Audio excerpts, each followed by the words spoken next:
Coach, just initially, what are your thoughts after a very challenging game against UTSA? Yeah, you got to give UTSA a lot of credit. They came ready to play. They had a great game plan on all three phases, and gave us some problems. I thought, the beginning of the game, we didn't do ourselves any favors by making some mistakes, and that's just on both offense and defense. It's not just picking on one side or the other, but we could play a lot better than this. This is a good wake-up call for us, and just whatever the focus was, it wasn't good enough, and that's my job as head coach to get these guys ready. But also we won the game, so we got to celebrate the win. These guys are coming off and feeling really bad about the performance because they care about how they play. And so although we're appreciative that we won the game, I think these guys know they can play a lot better and really disappointed in their performance.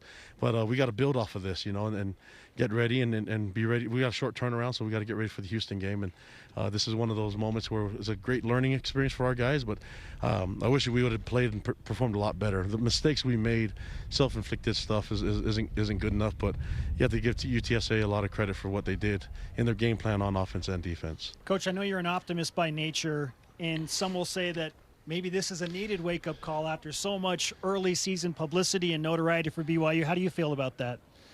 I think you don't want to diminish what UTSA did. They came ready to play, and I thought they did. They had a lot of energy, and our guys are.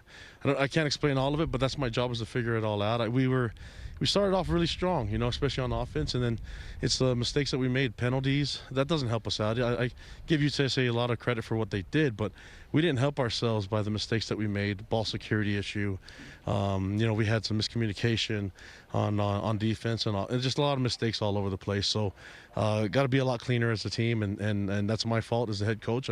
I look forward to getting on the film, and I'm glad that we have less than a week to get ready for the next game when we take on Houston.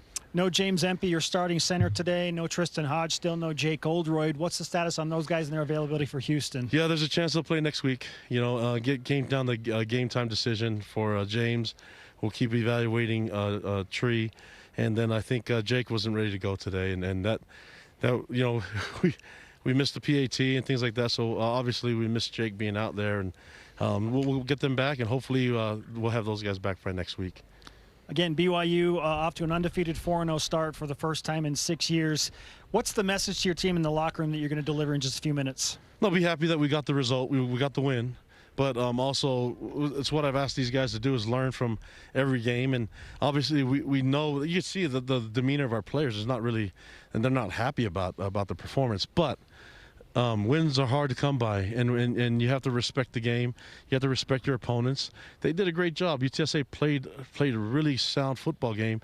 Like I said, if we played a little bit more disciplined, played a little bit more of what we can do, and not made so much mistakes, then maybe we feel a little bit different about the performance, and maybe we have more points on the board and they have less. But this game is a weird one, right? So the fact that we won the game and I don't know if we gave them our best shot, and that was disappointing. Our goal was to try to get 12 opportunities to do that. One has passed us by, and now we'll never get it back, and we got to make sure we capitalize on the next one. Coach, we appreciate the time. Thanks so much, and good luck as you push forward. Thanks, guys. Go Cougs.